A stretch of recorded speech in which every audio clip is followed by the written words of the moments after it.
Let's see if people can come over to the other live show. And we're on the cell phone, so sorry about that. This is a little bit high up. I don't know if this will work, so sorry about the adjustments. This means no pictures. Darn, I had set all that up too. Let me let people know in this other chat room that we're starting a new live. Hello, hello. We are starting a new live. I'm just letting the other chat room know if it's still going that we are going to be on the cell phone live instead of the computer live. So I'm also going to pull the screen up on my computer. So sorry about the technical difficulties. My computer mic decided not to work at all. The streaming software wasn't even picking it up, so I didn't realize it right away, and we chatted for a while. To nobody, apparently. Yeah. Cell phone, other than my cracked lens, which doesn't seem to be showing up on our faces, at least. That's a good thing. So we got a number of people switching over. Thank you. You want to say hi? Hello. So I'm going to pull up the chat room on my computer as well. So if I keep looking back and forth, that's kind of what I'm doing. Man, I had everything almost pretty much set. Did you reset your computer today? Like shut it down, shut it Yeah. back up. Yeah, it's been down and up a couple times during the week, actually. So I'm not sure exactly why the mic stopped We had working. a lot of thunderstorms and stuff going on too, but Today, since the thunderstorms, no. So that could maybe be part of it. I don't know. We were having some brownouts and things, so that could be it. So I'm still pulling this up. Sorry. Multitasking. Can't talk and do things at the same time. There's our take 2. Okay. Yeah, a little fuzzy on the edge of the screen, not too bad. So let's see if we get it shifted over a little bit. So I hope everyone got switched over from the other room. I apologize for those technical issues. I think we had some new people in the room too, darn it. But welcome, Curie, Butcher Baker Queso Maker, and Incense Shop, Diana, Green Gables, and Crystal. Anybody else in there? What we were talking to ourselves about, apparently, was that your mom's not going to be joining us tonight because they're on vacation. Yeah, that's what we were talking about, Green Gables. They are on vacation. You want to explain where your parents are going this week? they took a cruise to Alaska for. Yeah. So they're out in Seattle this weekend and just got on a boat this afternoon. So. Yep. So usually Mike's mom joins us in the chat room for our live shows, but I think they're having a little, probably more fun. They might actually be eating dinner right now because it's like 6 o'clock. Is it 6 o'clock out on the West Coast? Yeah. So yeah, so I don't know what they're doing. Yeah, so not quite the same timing for them. So there is someone new in the room. I don't know who that is, but welcome everybody. Anyway, so we've been doing, I actually took a couple days off, so hopefully to get some gardening done, but it's been raining like crazy. It rained all day today. We had some thunderstorms, which may have been, 6:14 p.m. and okay. Dinner time. No, it's been raining all day today, so I couldn't really get outside much today at all. So I did get a video done and up earlier today, so if you guys, I'm sorry I can't show pictures right now, but if you guys missed that, there's a video on the food forest and what we're doing out back and the chicken forage and all of that. So if you do have any questions about any of those projects, let us know. We still have to put the chickens on the forage, but we're probably going to shift them to other parts of the yard first and let it grow up a little bit more, I think, first. Yeah. But yeah, we have, let's see, that project going. What did we get in the ground? Got a bunch of seeds in the ground on Thursday. A lot of gardening going on Thursday, which was the only nice day I had. Friday was pretty much raining and I had a lot of paperwork to do for work, so I did that. Saturday was market day, so that was pretty much shot, and it was very hot in the afternoon and very cold in the morning. Were you wearing shorts to the market or no? No, well, I had zip-off pants. Yeah. Just in case, but I ended up not. It only warmed up the last few hours. Yeah. So yeah, it was getting pretty hot and steamy when we loaded up, though. Yeah, it was like 55 degrees for the first 3 hours of the market, and then it was 85 in the afternoon. So there's Michigan for you. 89 Suburban Hillbilly. Yeah, I don't like 80s. I like 70s. I don't mind. The 80s are fine. But we were getting very humid, so Yeah. and it hasn't gotten that hot yet. So, So they've been a bit busy. We did find more morels this week on our property finally, under our apple trees. We seem to find 2 a year under our apple trees. That's about it. yeah, well, we spored also. Yes. Took a bunch of trimmings and a couple of bits and pieces and put them in some molasses water for a couple days, and then we tried to distribute the spores by our apple trees. Yeah, so hopefully it'll help build up our morels for next year. Don't know if it'll work. I hear from some people that it works. Some people say it doesn't really work. Well, you and got to have can't. the right conditions. Yeah, right? you So do. spores just sit there. Yep. So, hi, Food Forest. Thanks, Michigan Mike. Yeah, you were the first one commenting on the Food Forest video. We had a number of trees going up and back, mainly nuts and fruits. They're starting to get some leaves on them, Yeah. so there's a few of the hazelnuts. We're just looking at them tonight. May or may not have early leaf buds. Some definitely have leaves coming out. Yeah. A couple different cultivars, so Yeah. they look like they're still soft, and the buds look like they're hydrated.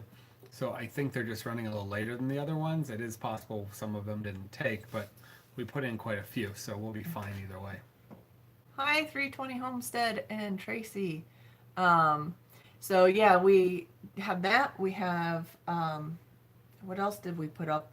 Oh, we did have some things popping up in that weren't in that video in our food forest out front. Put some perennials in the ground and had some crocuses at the time we recorded that video, some crocuses and daffodils, but now we have, what do we have? We have Good King Henry coming up, and we have some, Turkish rocket? not Turkish rocket yet. No, the horseradish Oh, the coming up. horseradish. Yeah. And there is one other thing that is by a horseradish label but does not look like horseradish, so I'm going to have to send Mike Hogue a picture of that one too to see which one that is. But number of things that I'm still He's learning. going to send back a note about why do you ask about plants on his plant channel? Why? It's like the mushroom people that keep asking. Oh my gosh, yes. That's a whole nother issue. So the mushroom people are asking how On do you Facebook. cook the mushrooms? I was going to write back a really nasty reply about this is a mushroom site. This is not a cooking site. Why are you asking stupid questions? There's a reason for that, because on the mushroom site, on our Michigan mushroom site, there's a lot of people who ask questions about identification on that site, and there's other people who get really annoyed by it and like say, why are you asking about identification? Why don't you get a book? Why don't you Yeah. look it up yourself? Why are you lazy and ask people to identify your mushroom? For you. I'm like sort of going, this is a mushroom site. And if you're specifically for unfamiliar or Michigan. unsure, that might be a good place to go to figure it out. If you have no idea where to start, that's probably a good idea to get some ideas from people and then go look it up yourself if you don't know where to start. I don't know. But anyway. So I figured people asking about how to cook the mushrooms should have a reply about what are you doing here? This is... He's being sarcastic. Anyway, so we were having issues with that. I even stopped going to that site because I was just annoyed with people being annoyed with identification questions, which is, to me, the point of a site like that. So, yeah, we have more people. Aim High's in the room. Hello, yay. But yeah, there's a West Michigan mushroom site that's new that actually is a little nicer. They're not quite so mean, but that's the problem with mushroom people. Sometimes they could get odd. They can be a little bit odd. Are you the only one buffering? I have no idea. We're doing cell phone live tonight, you guys, so we don't have any pictures, which I was hoping to put together. Our feed's running a lot faster. Yeah, well, it's through. Well, no, it's just through Wi-Fi. It's through our internet. Usually we're 20 seconds or so delayed. Right now, it looks like we're running well. 4 seconds, 2 seconds delayed. So the disadvantage of going through the cell phone, even though it's faster, is that I can't put together a slideshow for you guys of stuff, which I did, but our sound wasn't working on our computer. So I got to figure out the mic, maybe restart the computer and see if it works, but didn't want to do that and make you guys all wait for everything to restart. So, trying to see if there's other questions in there. What else did we have going on? We do have stuff growing in the greenhouse still. We've moved all the brassicas out last week, or 2 weeks ago, into the garden. Unfortunately, a number of them are being eaten. I think it's a problem with not having enough diversity in there is part of it. I don't have the herbs growing yet, and probably some bugs are eating our broccoli and cauliflower plants right now. So I might have to reseed and redirect sow those. But in the greenhouse, we have a bunch of peppers growing. I'll put a post on Instagram. I took a picture tonight, so put a post on Instagram later if you want. But peppers growing, other nightshades. We have some tomatoes growing. We have some eggplant and ground cherries growing. So a lot of plants that will probably be going out in the next couple weeks. We actually started, I did it a little different this year.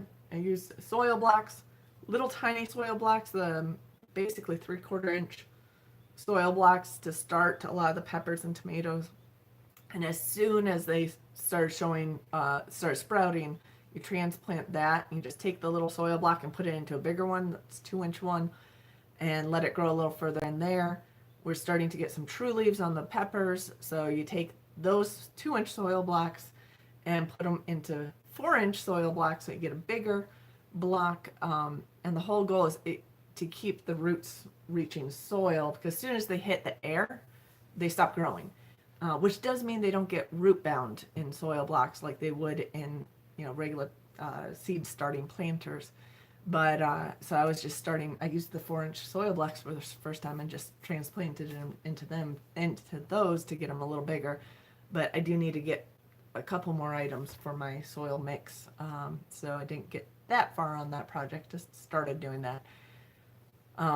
But everyone's got, yeah. Ours are just starting. We have potatoes coming up. We noticed that tonight, right? Yeah. Well, you can start your garden beds whenever you have them ready. Obviously, heat has some factor what you can plant, what you can't plant, and keeping them timing. Wet. Sometimes you have to do a lot of irrigation, but you can start things out as long growth things are a problem unless you can hoop them. But there's plenty of things that you repeatedly can plant. Like you can do multiple plantings of some of your broccoli and definitely greens and things. Carrots, tomatoes, And peppers peas. are pretty long running, and some things Yeah. don't germinate when the soil's too hot. But yeah, you can start out of sequence and then try and push it. It doesn't work for everything, but it's worth a try. And then and even if you don't get a real good yield, it still builds up your soil some for when you go back to it next season. Yeah, if nothing else, you have chop and drop for next season. Plus, so you you're can buy going- all the seeds that will Yeah. be going on super special and probably Yeah. right after Memorial Day, so you can get Sure. cheap seeds. Well, in the South, it's probably going super special earlier than Yeah. here because a lot of people plant over Memorial Day weekend.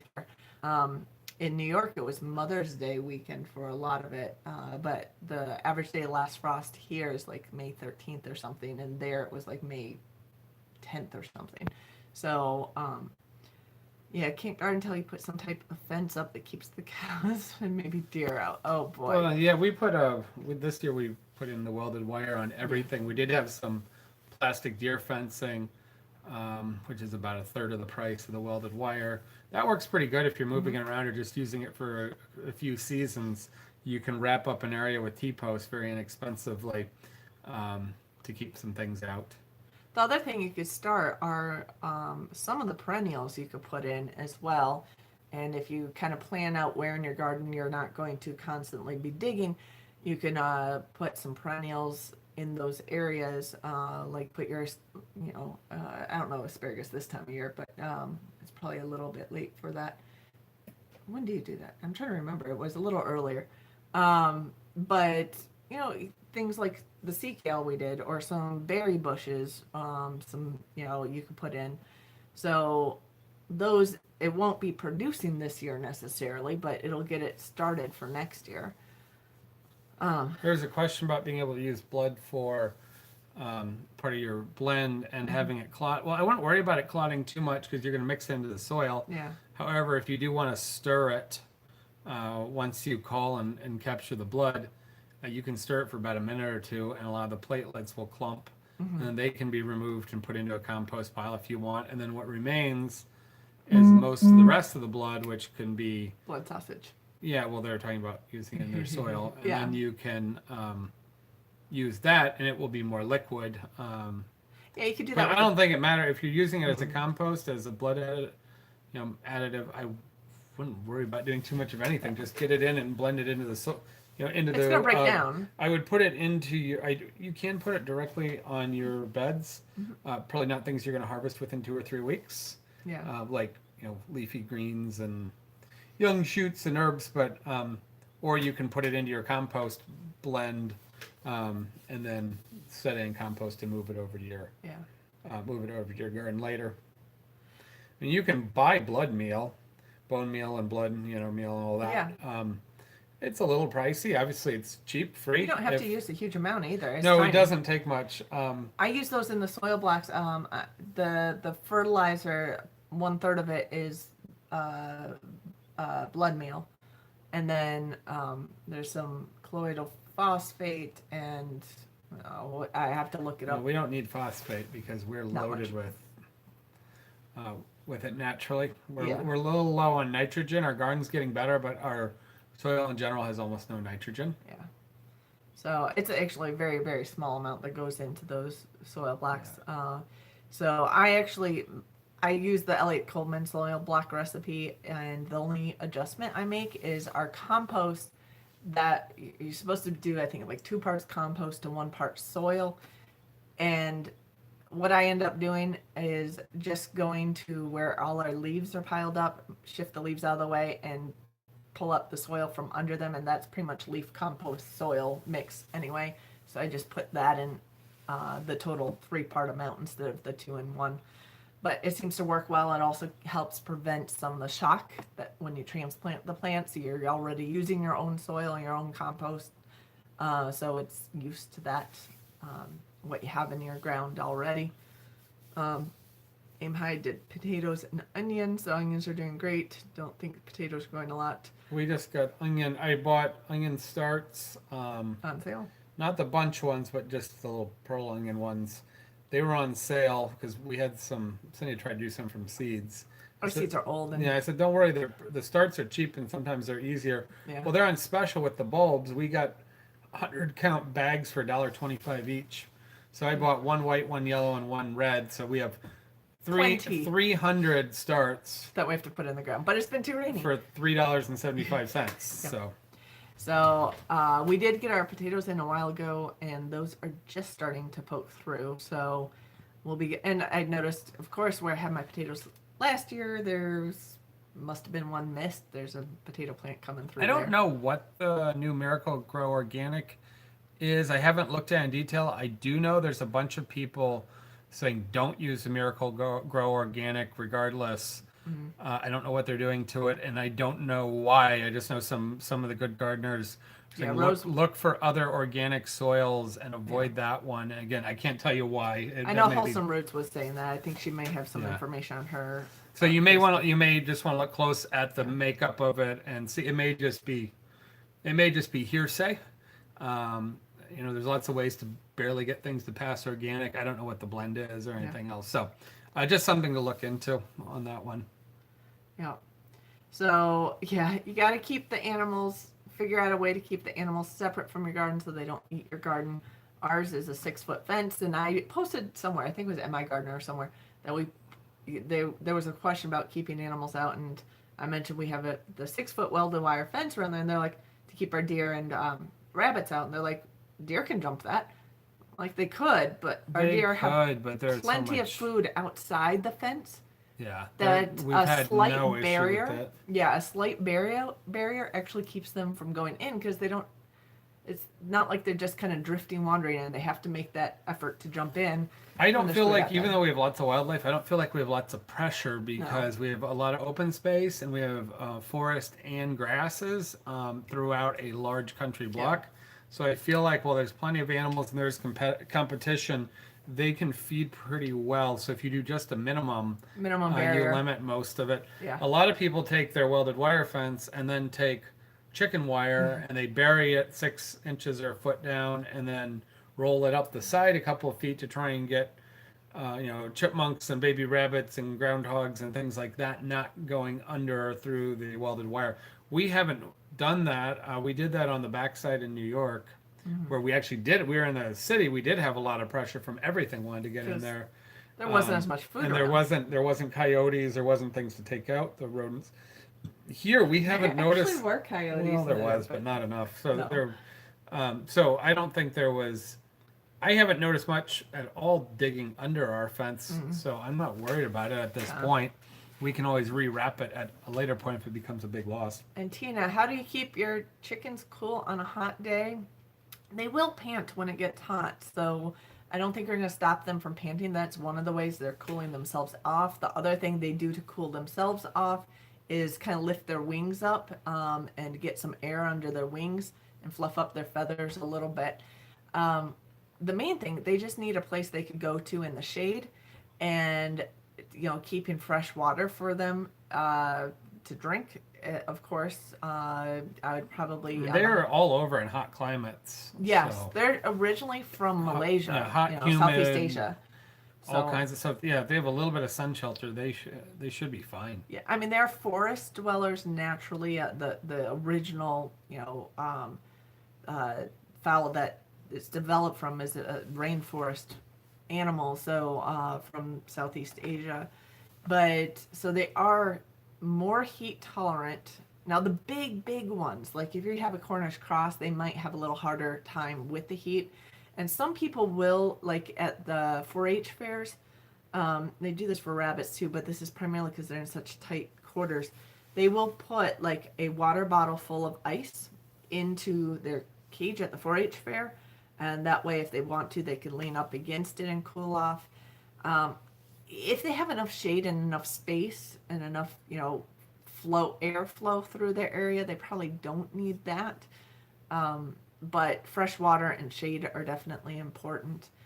And you definitely get hotter because you're North Carolina. You get hotter than we do. July, August, we get 90s and stuff. Yeah, but I mean, chickens grow all over the world. They grow in Yes. Africa. They grow in Asia. They grow, So, I mean, yes, Yeah. there is some varietal issue, differences, but I wouldn't get. They're hardy. They are pretty hardy. Frozen treats, Carrie said, and Carrie's down in Texas. And they will drink a little more water in the. Yeah. In some, they also drink a good amount of water when it's cold out too, because they dehydrate. It's more dry out. So. ASL Harvard Home said, does ASL stand for the sign language, American Sign Language, or is ASL standing for something else? I only know it for the sign language. I think chickens will eat mulberries. I would be surprised if they don't. Yeah. They like berries in general. Birds are attracted to mulberries, and also mulberries are a terrible, awful thing. I don't think they taste very good, and they're not. They're seedy. They're a little overly sweet, or they're bitter. Some people love them. I know they do. I'm not a big fan of No, them. you're not. I think they're a messy tree. They're hard to kill, and they grow like crazy. I think we have a couple new trees starting in back too in the woods. Mulberries. Mm-hmm. We have one on the front, right on We our do. property edge. Oh, your husband's deaf. Okay, cool. I used to take sign language and forgot much of it. I remember a little bit. That's about it. But and forget trying to talk and sign at the same time because my brain works too slow for that. But okay. My sister's an audiologist and knows sign language, though, one of them. Chickens don't eat raw potatoes. No. They ignore things they don't want to eat. Yeah. There's a very few things. They don't really eat eggplants, at least. Well, is there anything they should not eat? Technically, they generally avoid what they shouldn't eat. I mean, we put all our kitchen scraps in our chicken runs. Whatever they don't like, they don't eat. So they won't eat like citrus rinds. They won't eat raw potatoes. I probably wouldn't have They the don't eat the citrus. That's true. yeah. They don't eat like the avocado skins. Skins or the seed. But Yeah, of course. The they pit, eat don't. well over 95% of anything, even when it's horrendously rotting and molding. They'll eat it. It doesn't seem to phase them at all. Yeah. So I would first can't eat tilapia, now mulberries. I'm not a big. We talked about a few weeks ago. Not a big fan of tilapia, and that I'm more careful about that of what it's been fed. Mulberries, I'm not really concerned about what it's Health-wise? growing. I'm just not generally a huge fan of. I the like lots berry. of berries. I will eat a few, but they're just. If not- it's mixed in a berry jam. yeah, I mean, if it was made into a berry jam, and it was a mixed berry jam, if it was blended in a wine type product that also had grape juice or something in it, where it's a flavoring, or I mean, there's ways to use it. It's just not my go-to. Yeah. So, I also, by the way, Harvard Homestead, I also have a sister-in-law who is deaf and signs a little more, but she went deaf later, so she does, she read lips, like it's hard to tell that she's reading it, and then she also speaks very clearly, so you wouldn't necessarily notice that she is deaf, but she does sign around the house a lot, so trying to keep it up, but I don't see them often enough to keep it up myself. And Carrie took ASL in college. Cool. I'm just trying to see if we missed any other questions here as I look at the computer.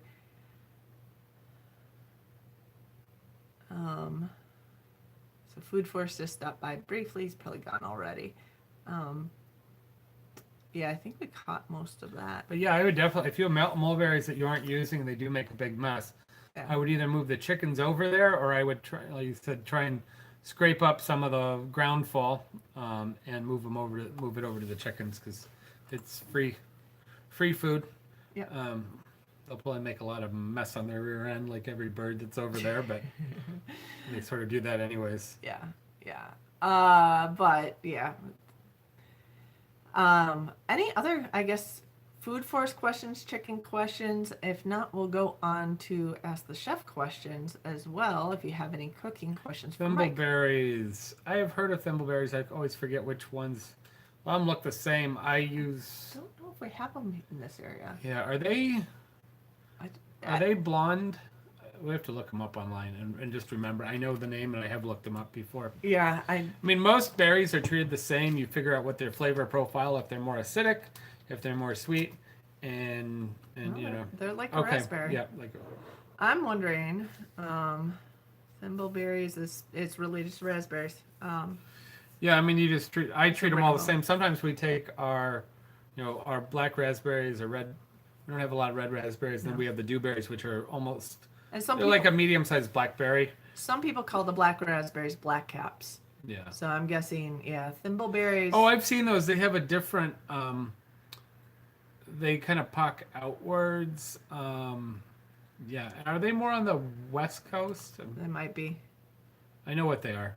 Oh yeah, they're little slightly different berry shape, but not much. But I blend them all when I make jams or compotes or sauces. I use them all the same. They're all good, and they have very slight differences in flavors. So, generally excited about most of them. I mean, the blackberries and some of them can be, and our dewberries can be quite seedy. You need to make sure they're very ripe before you pick them. Yeah. And then. But I love. Yeah, and then sometimes you want to cook them or mill them or squeeze them through a mash to try and get a good portion of the seeds out, because seeds bother a lot of people, either their digestion or their teeth. That's probably the only downfall. But when I make jams, I cut about half of them out. I like to have some seeds in there so you can tell it's a jam and that it's not some industrial jelly type juice thing. But yeah, bring it around. I have some friends that have aronia berries. Yeah, she's out west. There's commercial aronia berry farms here, just west of here.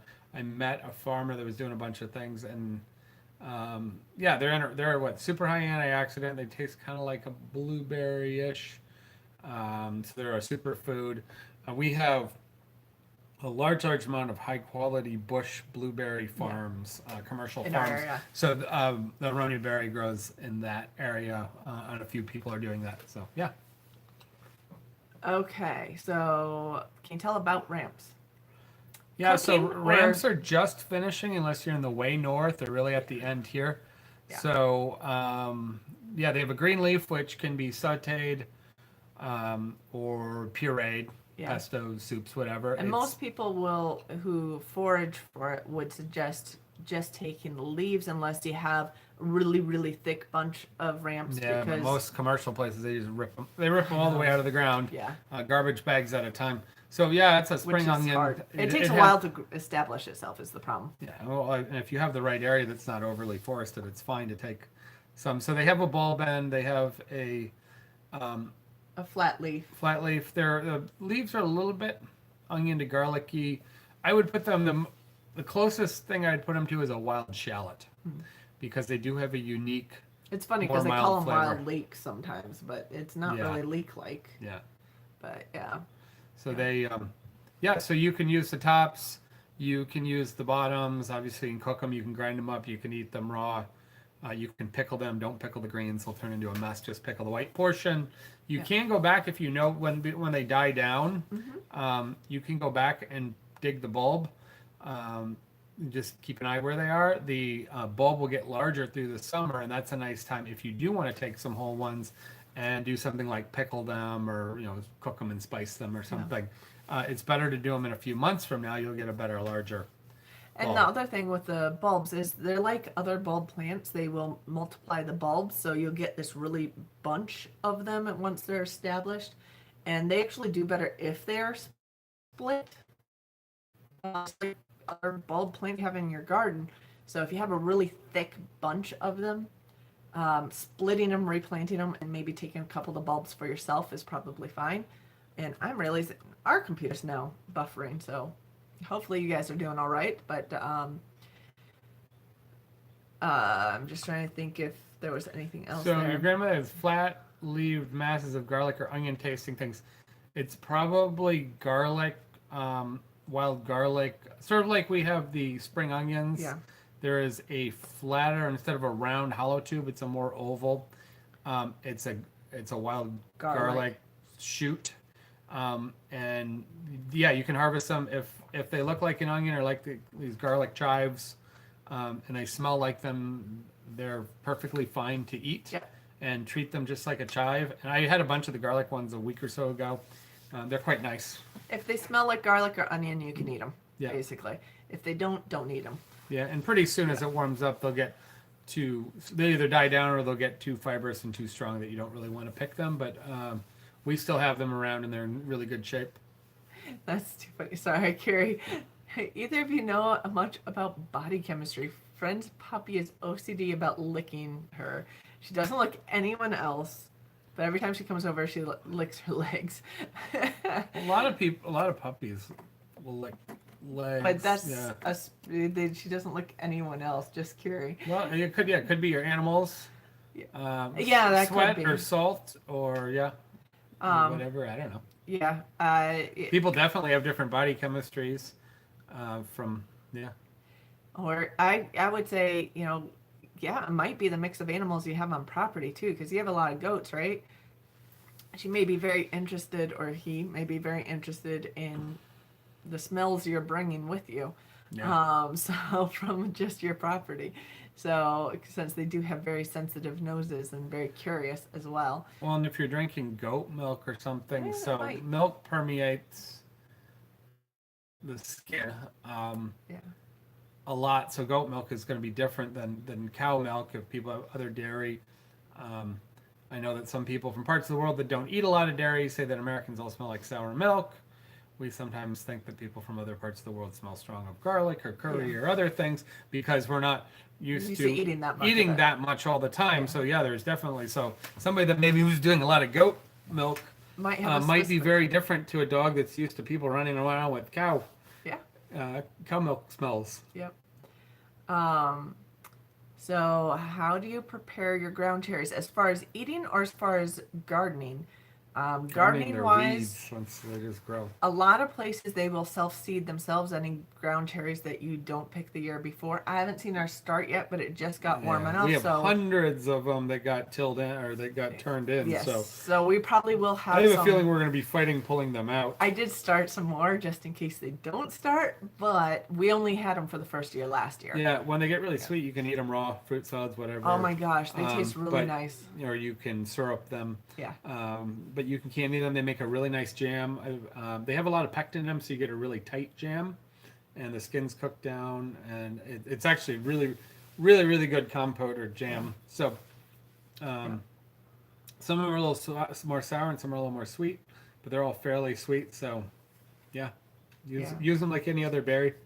Yeah, no, they're sour until they ripen up. When they ripen, they turn like a bright orange colors to slightly brownish almost. Yeah, well, they can be anywhere from yellowish to really vibrant orange. But they tend to be sweeter as they get more orange. Yeah. So that's little ground And cherries. they like the heat and the end of the summer. And little ground cherries mess with blood sugar. You I probably assume so. I'm guessing they have some sugars in them. They're sweet. But They like have a lot of fiber, and they're not crazy sweet, but no, they're I mean fruit, and I'm sure they're not as sweet as some other fruits. They are in the same family as tomatoes and peppers, so they're nightshades. So if you tomatillo, so yeah, tomatillos. So I think they might have maybe a little more concentrated sugars when they're ripe because it just tastes sweeter. But then again, there's some tomatoes that taste really sweet. So but you're converting fairly simple starches to simple sugar, or so you still have the sugar content in there. yeah. It's going to break down almost as fast, whether it's in the in a fruit starch or in an actual sweet sugar. So I would say if you're limiting some of your sweeter tomatoes and stuff, you might want to limit those. But I don't eat a huge number of them. Like if you put a handful of them on your salad, that is good. They're also sometimes used for like wild game, where people do sweet and meat type things as garnish or chutneys. They're really nice in chutneys and salsas as a sweet component with hot peppers and things. You get sweet and spicy. Yeah, you get a little bit of the kill on the heat, and they're nice. So. Yeah. So I am excited to hopefully have them come back, but I did start a few just in case they don't. But no other question. Any other cooking questions? I'm trying to see. Did we miss any others back in there?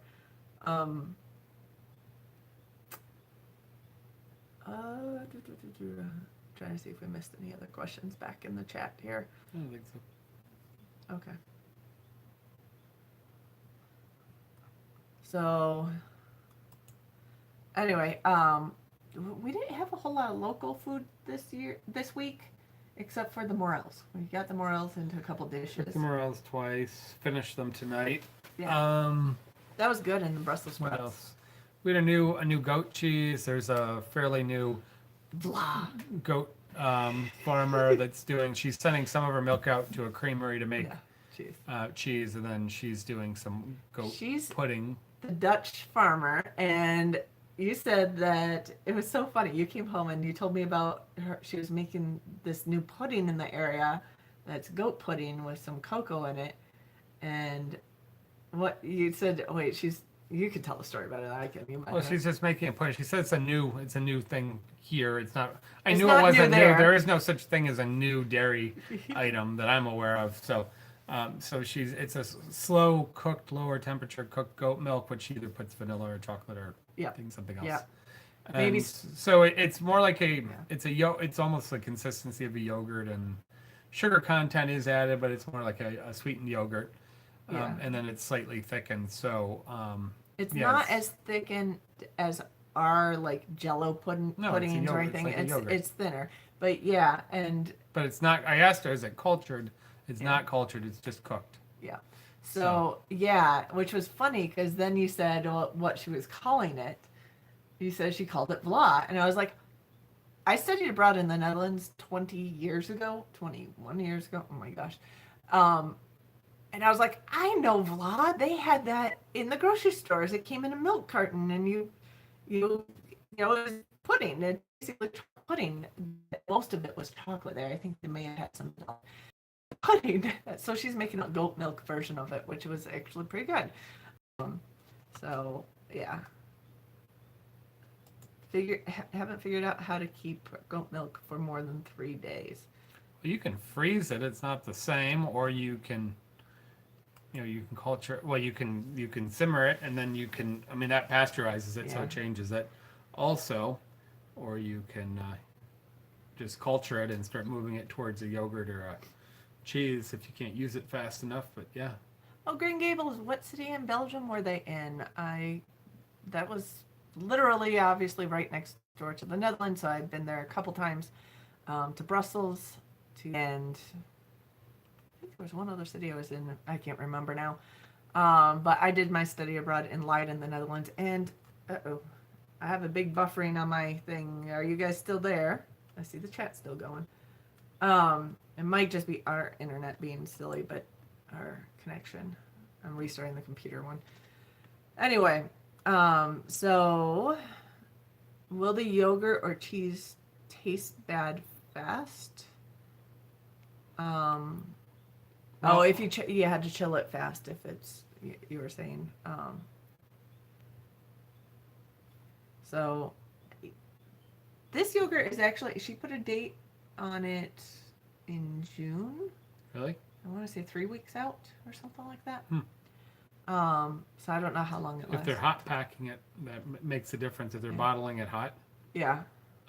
you get a longer hold than if you bring the temperature down and then you bottle it. You know, the interesting thing is you can hardly tell it's goat milk.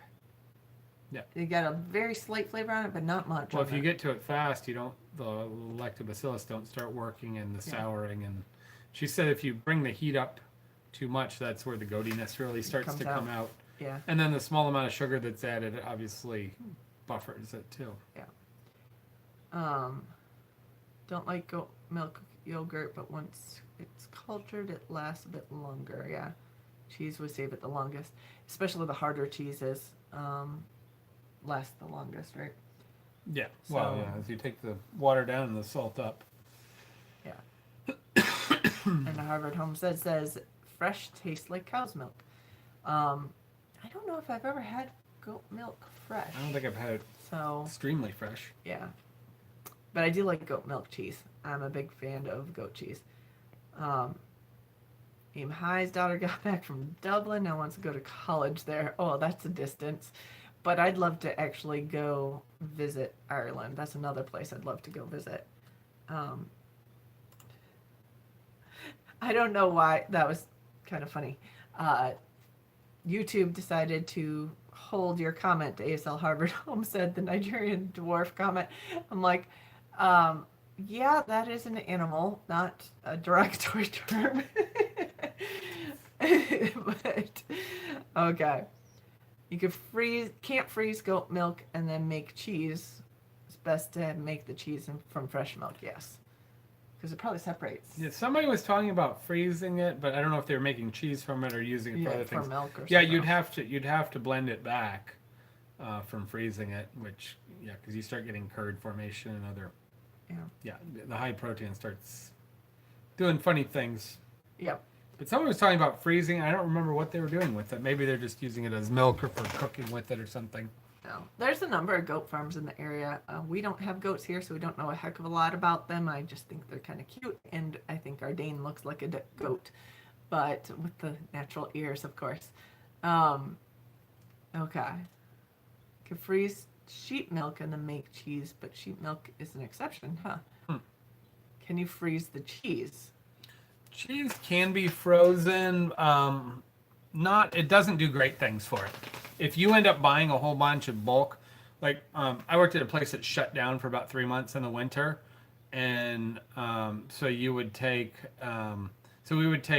like blocks of cheese, hard blocks of cheese, wrap them up and freeze them.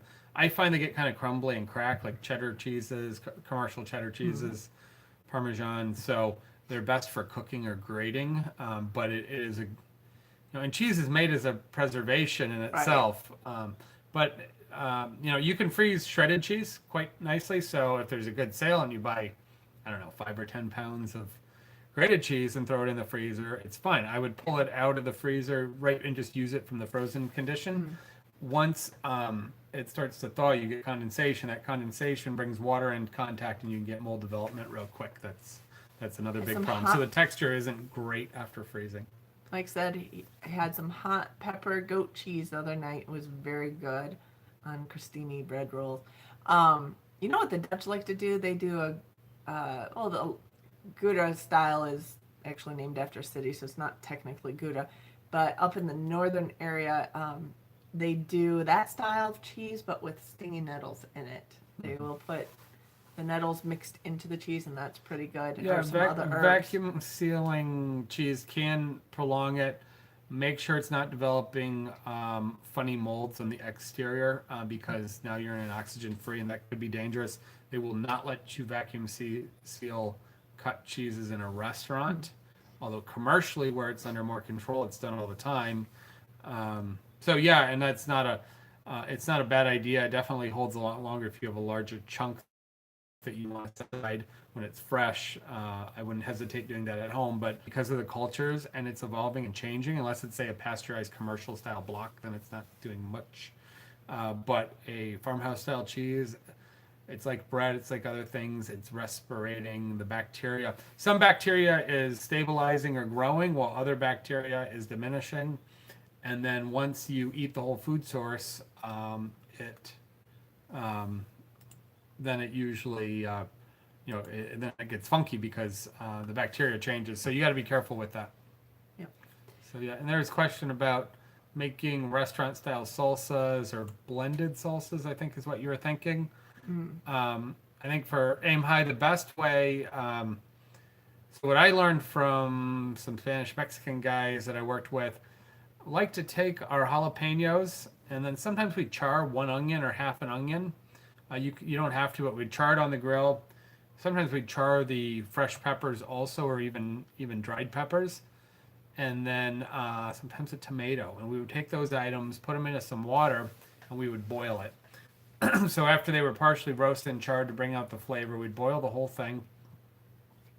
And then as that cooked out, we would puree it so it became a base. So that was the hot peppers, potentially onion, potentially tomato.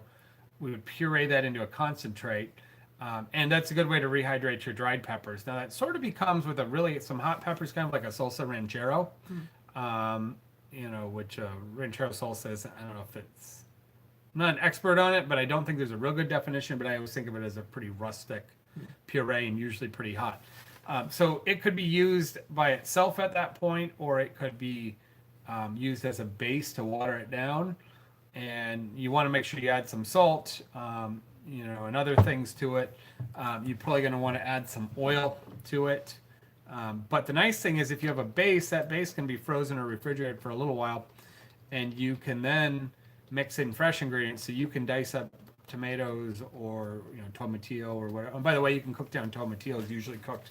You can cook it the same way. Char it, cook it with an onion, maybe a jalapeno or so, and then puree it as the base. So you can take your fresh items, whatever it is, tomatoes, tomatillos, fresh peppers, cucumbers, fruits, whatever it is, and take a little bit of that base and coat it along with like a nice olive oil or such, and then season it up, and that will allow you to moderate the heat, surround it with that flavor of the cooked salsa, and then still have the nice fresh vegetables if you want to have it fresh. But sometimes you just take that cooked one, pureed down, getting a little oil, a little salt, and you just dab it, onto things, and it works that way. So there's a lot of different styles. Salsa just means sauce, of course. So there's probably thousands of ways to modify it, but I do like that cooked down style because it really brings out the flavors, and it does give you a lot of flexibility on creating different things. Like I'll take that cooked down portion, maybe chop a little fresh cilantro and put it over a grilled or pan roasted pork chop just the way it is. It makes a nice finish. Yeah. A lot of things, but there's many types, definitely. Yeah. So, and hello, Susie Newton, joining us at the end here. It just hit 10 o'clock. I thought there was one other thing. You could also do that salsa with a sweet salsa with your ground cherries, right? Yeah, you could add some ground cherries in there for sure for a little sweet and spicy. Hot pudding, you want to come say You could hi? probably use the ground cherries to make decent barbecue sauce. You have to add other things in there, vinegar and such, chutneys. Again, all the pectin, but that would be a nice fruit based barbecue sauce. And the puppy came to say hi to you guys. Going back to bed. Ooh, Um, nice yeah. pork tacos. Yeah, Oh. Um, I actually like lengua tacos. Never thought of trying veggies first. Yeah, it does give it a little more flavor to it. A little different flavor. Um, yeah, Me too, vegetable family. salsa. What else do I like to put in there to balance it? Even though you use fresh vegetables, I find that granulated garlic and granulated onion are really good tools because they're intense. They don't have off flavors. Don't buy powdered. I do not like either one in powdered. I find them impossibly strong, bitter, and also hard to measure. The granulated ones, a little more roasty toasty, and so sometimes you just don't have the intensity from fresh garlic or fresh onion. But you don't want all the burn. You don't want, so going to that dried spices when used properly or not, some people say, oh, they use fresh. Well, granulated onion, granulated garlic are great background flavors. Um, that making sure you have enough oil, whether it's a little vegetable oil, grapeseed oil, or olive oil, to help carry your flavors, um, and your acidity. So if you feel like it's salty enough, and you feel like you can add some acidity if it doesn't taste quite right. So that can come in the form of sour vegetables, or it can be lemon or lime juice. Even white vinegar is used in some salsas, or cider vinegar. Cider vinegar is fruity. White vinegar can be overpowering and not tasty when it's used too much, but Yeah. of just a few drops, it's acetic acid. It's actually very clean flavored and somewhat neutral on the rest of the profile. So it's surprising what you can do with white vinegar. You can try, if things are also kind of bitter, you can try adding a pinch of sugar or a drop of honey. Again, very small amount. Try and cut bitterness a little bit. Sometimes peppers, poblanos, and things can have quite a bitterness to them. So I would back off on those. And then I think what really makes salsas pop and taste fresh is a good dose of fresh cilantro. The leaves, the stems. You can't overdo it where it can As long as you're not the become better. person who Yeah. the what is it, 10 to 20% of people who think it tastes like soap. Yeah. Well, the other thing you can add to it is you can cut in things like chives, lemon verbena, thyme, oregano, epazote. So you can add other herbs to your likings and availability into your salsa. So you have your main sustenance, which is usually tomatoes, onions, maybe some tomatillos. peppers. You can have some or fruits. You can have your oniony products, your spicy products, and all of them. You can then you bind it all together, and then you can add your herbs on top of it. So, and don't forget you can put fillers, and you can put corn. You can put crunchy components like jicama. If other items aren't already crunchy, that help dilute the flavors when they're too strong. So yeah, you can craft it. Think when you do a chunky fresh style, think of it like a fruit salad. Um, if you start adding more vinegar to it, then it becomes a chutney kind of. But you can play a wide range in sauce development. Yeah. You can put beans. They have all the Texas style that have they're really hearty with corn and beans and whatever else. It's almost a meal in itself. Did add too much of cilantro one time to the salsa. You can add so much that all of a sudden it gets a really bad, bitter flavor. It's not that soapy. It's just it just happens. So I do think being a little bit careful on Add it. it slowly and taste it. Yeah. Yeah. And add it towards the end. One, because it browns, and two, there's a freshness. Lime juice. Yeah, lime juice is really big. Any type of jicama it's a brown globish root that's anywhere from about that size to that size. When you cut into it, it's white, a little bit wet and watery. It kind of crunches like an apple, and it has a neutral to lightly earthy flavor that can be very lightly sweet. And so it's kind of a nice crunch filler item, and I think it's fairly healthy. Oh boy. Mom always told we sell extra virgin olive oil with the pasta business, by the way, Michigan Mike. So Mom always told you that extra virgin olive oil isn't olive oil unless it's heated up. Is this true? Because extra is a salad oil. Well, Yeah, so extra virgin oil can be used warm. The process of making it may not be heated. It must only be cold pressed. No chemicals used, no double pressing, no heating to get extra oil. virgin. So that would actually remove it. It would just be pure olive oil or pumice oil that would be secondary processed. So you can heat it to bring out the flavor, to infuse herbs or infuse garlic into it, and serve it, slightly warmed. Um, yeah, but I don't think it's necessary. Good olive oil will taste good at room temperature. Too cold, it won't flow, and I do think it loses a little flavor. And warming it a little bit, taking a little hot oil. So taking hot peanut oil or olive oil and scalding your fish. That's common to pour hot oil and over the fish to bring out the flavor. That's But nice too. good extra virgin olive oil tastes really good unheated. So Yeah. heating it And heating it It's for a long finishing periods oil. of time will start to break it down. So it will, and you can, depending on how much water, it should have most of the water out, depending on how much green and filtration it has, will determine how long and how hot you can get it. So if you bring it up towards the smoke point or leave it too long, it can bitter, and you'll notice it's fine, and then all of a sudden it tastes bad. So you can hurt it.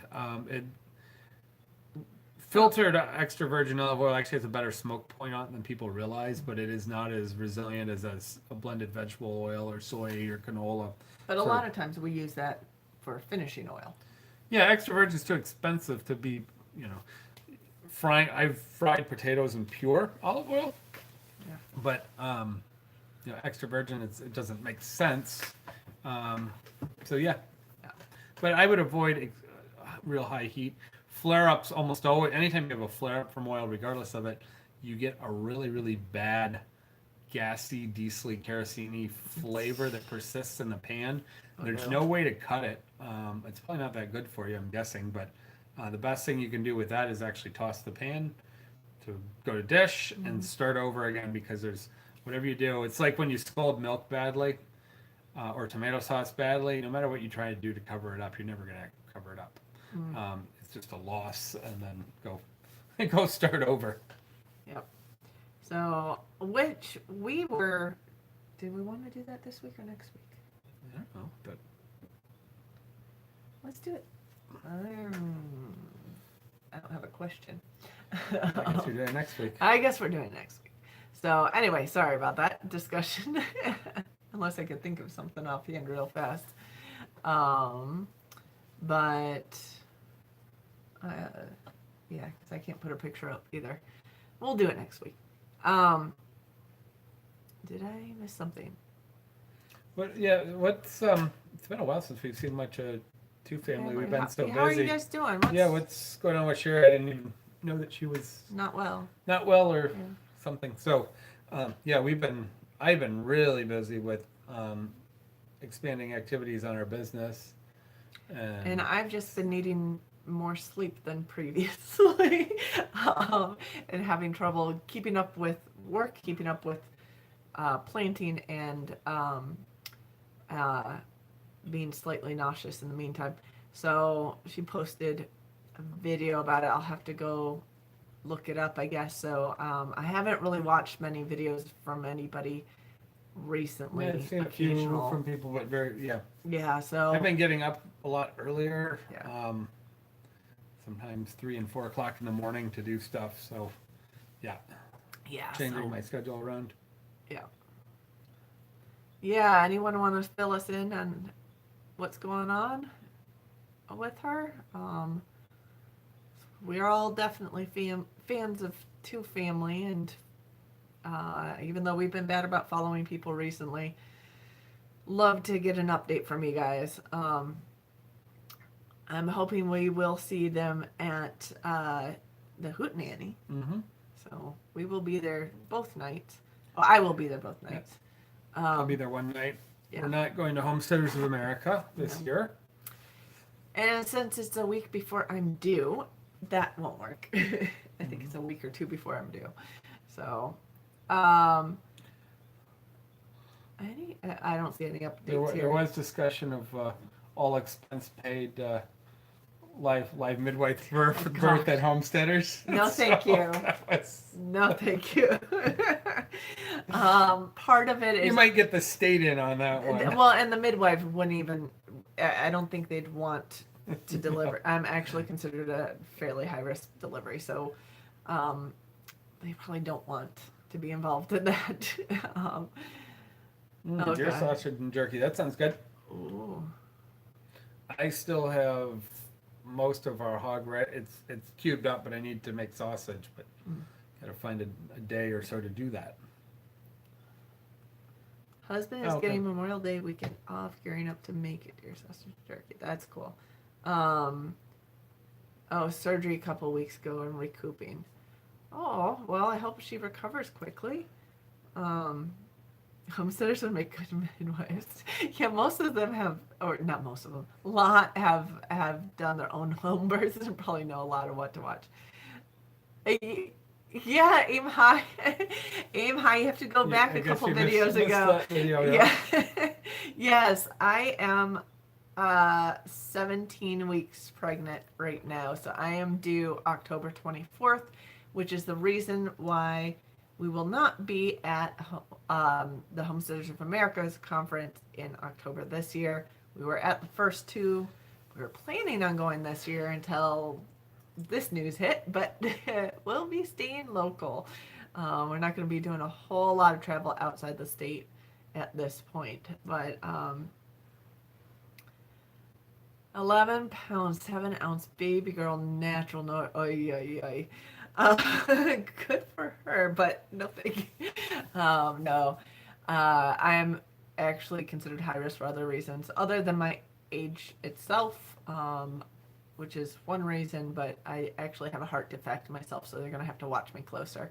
So that's not gonna happen at home.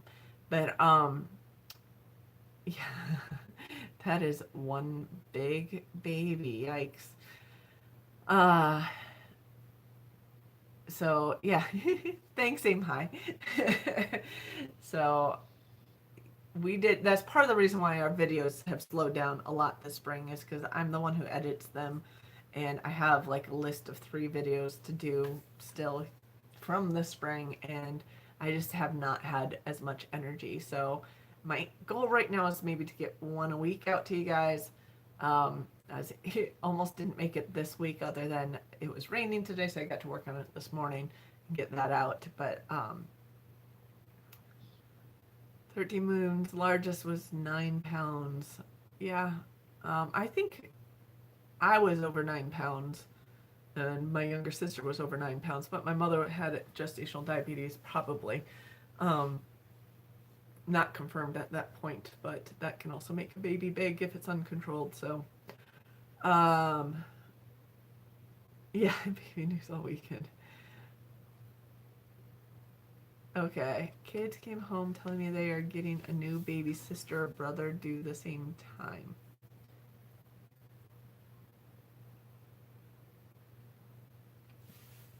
Your kids are getting a new baby sister or brother? Would that mean, aim high, that you're due as well? Or that could mean other things too, but okay. Take the drugs, 8 pounds, 13 ounce boy, and 99. Yeah. Kiri was over 9 pounds, brother almost 11, natural, no medical. Wow. Yeah. Hey. My mom wasn't checked for diabetes. They didn't do it at that point during pregnancy, but she's type 2 later, so there's a high correlation with that. I wouldn't be surprised if she was gestational, and there's not always symptoms of gestational diabetes during a pregnancy, so they have to actually test to be able to tell it for some people. So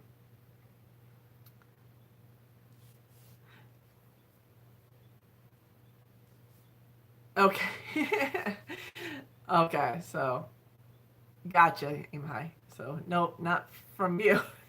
No siblings from that side. Okay. had me confused for a moment. I was like, is there another pregnant person chatting in the room? Yeah. Ex-husband. I got you. If it was husband now, he's in trouble. No. So half siblings, basically, that they're expecting. So that's cool. We will not be announcing gender anytime too soon. We have to figure that out still. That's another question we keep getting, especially from my parents. It would be announced probably to friends and family here first before it goes online anyway. But anyway, yeah, I don't, if there's no more questions tonight, it's already 10:15. I do have to work in the morning. Just doing, I think we caught everything. Yeah. Otherwise, yeah. So reading slow tonight. I am.